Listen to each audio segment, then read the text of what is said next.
Okay, good morning, Entrep, second year. So yung topic natin for today is about supply chain management. So the content of this presentation is first the concept of agility and then agile practices. So the concept of agility. So key issue, what are the dimensions of the agile supply chain? So first, what is supply chain agility muna? So from the word itself, agility, being agile or being flexible. Ayan. Adapt na nakakapag-adapt siya. Okay? So market sensitive supply chain is capable of reading and responding to real demand. Okay, so yun yung sa in terms of market, kayang mabasa ng supply chain kung ano yung or actually literal yung reading, makita or ma-observe and then mag-respond doon sa mga demand ng market. Yun yung konsepto ng agility or supply chain agility. Halimbawa, meron kang raw material, halimbawa meron kang business, for example, meron kang business. And then, yung supplier mo is nandyan na. Ngayon, kumonti yung demand. So, what are the steps ba para ma-counter mo yon para hindi ka malugi? Halimbawa, nag-order ka ng maraming raw material sa iyong supplier, kaso yung demand kumonti. So, yun yung tinatawag na um, supply chain agility. Paano mo ngayon i-adjust depending dun sa demand yung iyong kinukuhang raw materials or ipoproduce na product in the future. So, yun yun. And then virtual information-based supply chain rather than inventory-based. So, yung iyong magiging inventory is based sa information or data rather than sa inventory mo. Halimbawa, gumawa ka ng 100 pieces ng iyong product and then doon ka magbe-base. Halimbawa, ano kayang gagawin ko dito sa product na to? Hindi ba kaya, or hindi siya mabibili, ano kayang gagawin ko? But rather, yung information mo, halimbawa, nagbago yung demand ng yung product. So, doon pa lang sa data yun, doon ka magbe-base. Ano ba yung gagawin mo na steps para ma-counter yun, para hindi ka malugi. So, yun yung virtual na concept ng agility. Next is network-based EDI and internet enable partners in the supply chain to act upon the real demand. So, ganyan din. Kung natatandaan nyo sa Dell, di ba? Naka-direct yung pwedeng maka-access yung mga consumer doon sa supplier. And then may access din yung mga supplier doon sa mga end consumer na halimbawa gusto nila ganito lang yung gagawin. So, hindi sila gagawa ng maraming certain product na wala namang umu-order. Kumbaga para siyang somewhat customized. Ayan. Process integration, collaborative working between buyers and suppliers, joint product development, common system, and shared information. So, yun yung way ng pagpaprocess ng anything in terms of supply chain. So, collaborative working between buyers and suppliers. Again, yun na naman yung sa example sa Dell, di ba? Joint product development, common systems, and shared information. So, demand characteristics and supply capabilities. So, end consumers or end customers become more knowledgeable about product. So, yung lean supply chain, uh, hindi siya na-discuss eh. Dapat sa production to eh. Yung lean type of production wherein gawa ng gawa in volume. Halimbawa yung Toyota, if I can still remember it correctly, Toyota ata ang nag-introduce itong lean supply chain. Yung meron siyang isang buong factory and then gawa ng kotse kahit wala namang sure na demand. Kaya marami yung Toyota ng ano eh, ng inventory. And then yun yung 1980s. Kaya siya lean supply kasi sa isang buong araw marami silang nagagawa kasi precise yung gawaan nila ng kotse. Yung pagkadaan sa isang ano, sa isang department or sa isang place, gagawin yung halimbawa chassis niya, and then sa susunod gulong, sa susunod pintura hanggang matapos na siya. So yun, yung tinatawag na lean management. Unlike sa 1990s naman daw, introduce yung Agile supply chain wherein na nagiging flexible na siya, hindi yung gawa na siya ng gawa ng mga product to offer. So, hindi siya prone sa maraming inventory. Okay? So, concept of agility demand characteristics and supply capabilities. So, for example, sa lean supply, yung marketplace demand, product variety, ayan, low, konti lang yung pagpipilian, di ba? So, unlike sa agile supply, high kasi base ito doon sa sinasabi ng consumer, ano bang gusto namin i-produce nyo, ano yung gusto nyong igawa namin. So, marami silang pagpipilian, kaya yung product variety ay high. And then, product life cycle ay yung sa lean supply type is matagal. Yung kung naalala nyo last time yung product life cycle, merong apat yun, di ba? Or lima. So yun. Dito naman sa Agile Supply, yung product life cycle nila is shorter. Kasi, kung ano lang yung order nyo, di ba? Or yung kung ano lang yung base doon sa demand, yun lang yung gagawin nila. And yun pa yung mga ibang example. Okay? So the concept of agility, in terms of market qualifiers, paano mo siya ini-introduce sa market? When we talk about lean supply or lean type of management or supply chain, kumbaga yung ini-introduce niya ng isang kumpanya, kung lean ang ginagawa nila is quality, lead time, and then service level. Sa agile supply naman is quality, cost, and lead time. So parang parehas lang, but dito sila nagkakaiba sa market winners. Ano ba yung gagawin nila na doon sila makikilala ng mga consumer? Halimbawa, Toyota, ang style na ginagawa, or computer na lang, sa halimbawa HP. Yung HP halimbawa, ang kanilang ginagawa is lean supply chain management pa rin.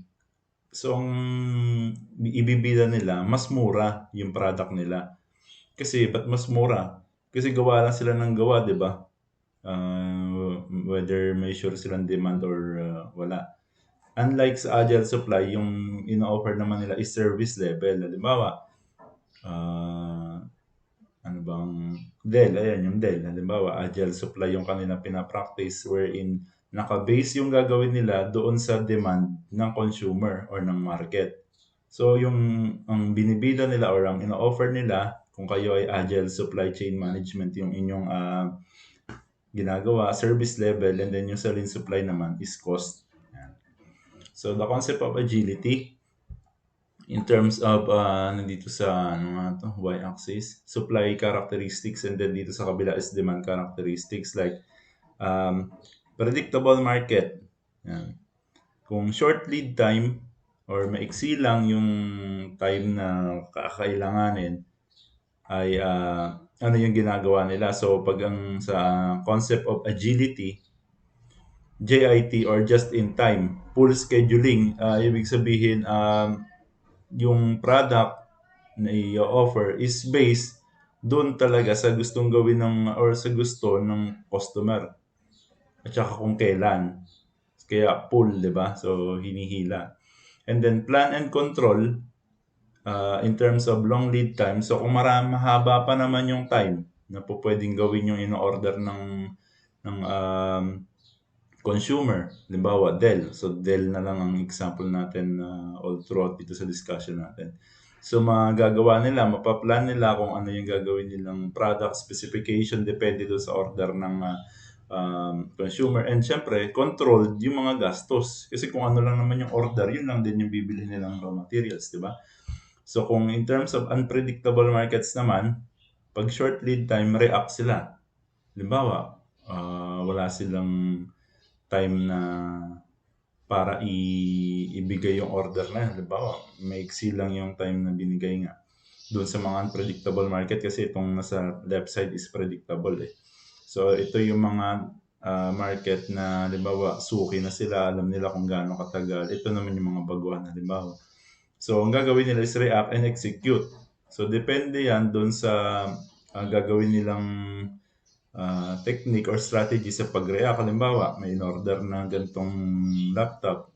wala silang ganitong raw material. So magre-react sila accordingly doon sa order. True or on the shorter notice. So yeah. And then high in or hold inventory, hedge and deploy. So pwede naman din nilang gawin ito na mag-inventory sila. Bawa nag-stock sila ng separate na pang-inventory lang. So na para lang doon sa which is specifically para dito sa mga unpredictable markets na biglang susulpot halimbawa. Okay, so application of legility and decoupling point approach. So when we say lean, ito yung kanilang mga ginagawa, forecast at generic level. So when we say generic level, hindi in-depth. Halimbawa, nag-forecast sila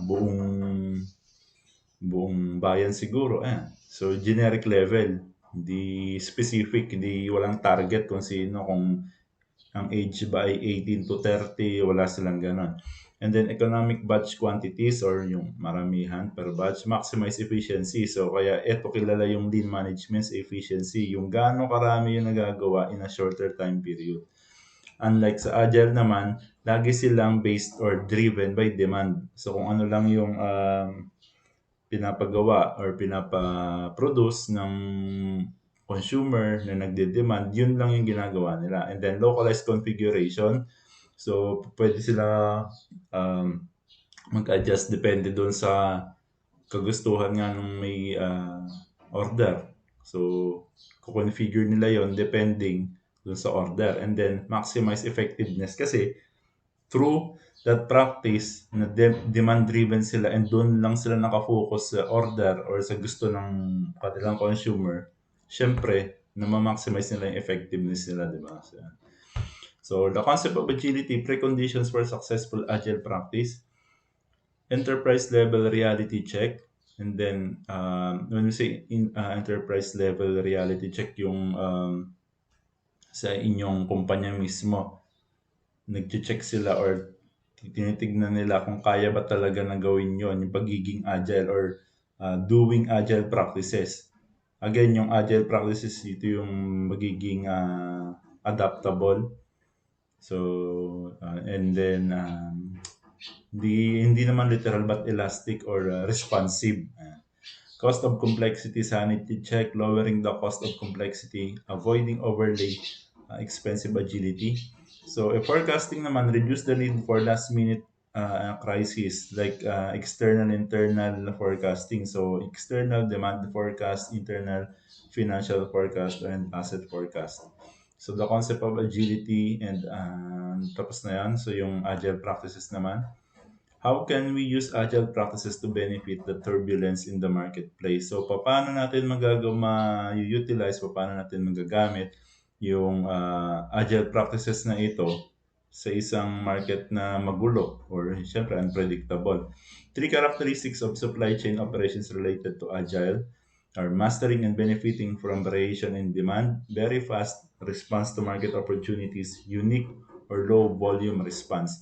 So first, mastering and benefiting from variation in demand.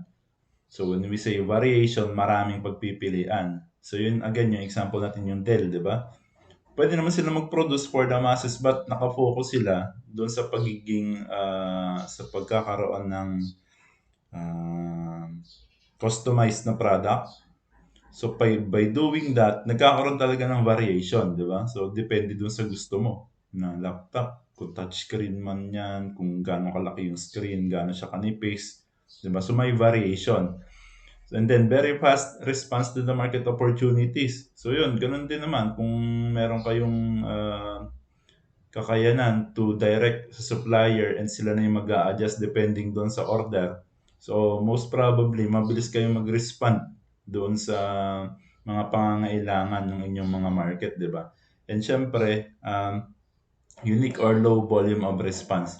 So again, unique. When we say unique, hindi yung gagawin nyo, hindi naka-base sa pangkalahatan sa umu-order ng lahat. Naka-base yun dun sa target market nyo. So, unique and then low lang, low volume lang yung gagawin. Hindi kayo mag-over inventory. Like halimbawa, yung may nag-order na 15 inches halimbawa na laptop sa Dell and then touchscreen. And then yung keypad ay maliliit. So hindi naman lahat ng tao yun yung gusto, 'di ba? So unique and low volume. Kaya konti lang yung gagawin nun for that specific market lang. So yun. Okay, so yung next topic natin is about supply information system. So this will be the last topic before we have our um, final exam. So yun yung about agile practices. Basically, when we talk about supply chain agility, this is the capability or the responsiveness or the ability of a company having an agile or characteristic and being responsive and being adaptable doon sa market niya. So, hindi siya nakafocus halimbawa in long term na kanyang plano. For example, for the first 6 months, gagawa lang kami ng gagawa ng cellphone. So ngayon, halimbawa yung cellphone nyo na ginawa na product nyo is within 3 months, hindi na gusto ng market. So gumawa kayo ng 1 million, yung nabenta lang ay kalahati. So anong gagawin nyo dun sa kalahati, di ba? So ngayon, dun papasok yung mga attributes na yon. First, you should have a agile supply chain. So kung hindi siya na mai-adjust yung sumobrang ginawa niyo. So anong gagawin niyo sa susunod? You should be adaptive, di ba? Na huwag kayong gawa lang ng gawa ng product without having a sure market na kukuha nun. So yung example nun is Dell, wherein what they did was they offered customized laptops depending doon sa gusto ng kanilang consumer. So by doing that, yun yung tinatawag na, yun yung sample ng agility kasi flexible siya. Depende lang lagi doon sa order ng gagawa, yun lang yung gagawin nila, di ba? So marami pang technique about agility.